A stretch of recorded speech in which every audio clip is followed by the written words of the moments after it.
ಗುಳೇದಗುಡ್ಡದ ಬಾಲಕಿಯರ ಸರ್ಕಾರಿ ಪದವಿ ಪೂರ್ವ ಕಾಲೇಜಿನಲ್ಲಿ 2025-26ನೇ ಸಾಲಿನ ಕ್ರೀಡಾ ಮತ್ತು ಸಾಂಸ್ಕೃತಿಕ ಚಟುವಟಿಕೆಗಳ ಉದ್ಘಾಟನಾ ಸಮಾರಂಭ ಹಾಗೂ ಪ್ರಥಮ ಪಿಯುಸಿ ವಿದ್ಯಾರ್ಥಿನಿಯರ ಸ್ವಾಗತ ಮತ್ತು ಕಾಲೇಜ್ ಸಂಸತ್ತು ಉದ್ಘಾಟನಾ ಕಾರ್ಯಕ್ರಮ ಭರ್ಜರಿಯಾಗಿ ಜರುಗಿತು.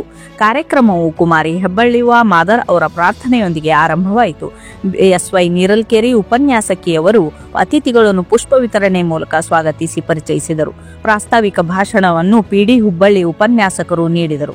ಇದಾದ ಬಳಿಕ ಜಿಎಚ್ ಬಡಿಗೇರ್ ಉಪನ್ಯಾಸಕರು ಹೊಸ ಕಾಲೇಜು ಸಂಸತ್ ಸದಸ್ಯರಿಗೆ ಪ್ರಮಾಣ ವಚನ ಬೋಧಿಸಿದರು. ಸಂಗೀತ ಎಂ ಅವರ ನೇತೃತ್ವದಲ್ಲಿ ವಿಶೇಷ ಸಾಧನೆ ಮಾಡಿದ ವಿದ್ಯಾರ್ಥಿನಿಯರಿಗೆ ಪುರಸ್ಕಾರ ಕಾರ್ಯಕ್ರಮ ಜರುಗಿತು.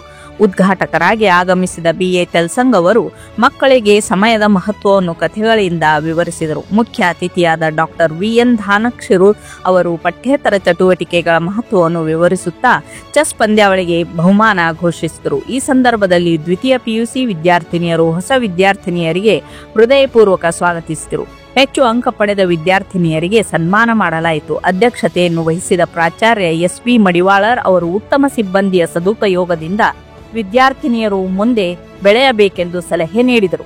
ವಂದನೆಯನ್ನು ವೈ.ಪಿ. ಗಾಜಿ ನೀಡಿದರೆ ನಿರೂಪಣೆಯನ್ನು ಕೆ.ಎಸ್. ಕೋಲಾರ್ ಅವರು ನೆರವೇರಿಸಿದರು. ಸಮಾರಂಭದಲ್ಲಿ ವಿದ್ಯಾರ್ಥಿನಿಯರಿಂದ ಸಾಂಸ್ಕೃತಿಕ ಕಾರ್ಯಕ್ರಮಗಳು ಜರುಗಿದವು. ಇದು ಯುವ ಶಕ್ತಿಯ ಉಜ್ವಲ ಉದಾಹರಣೆ. Bureau report, Badami TV, Guledagudda.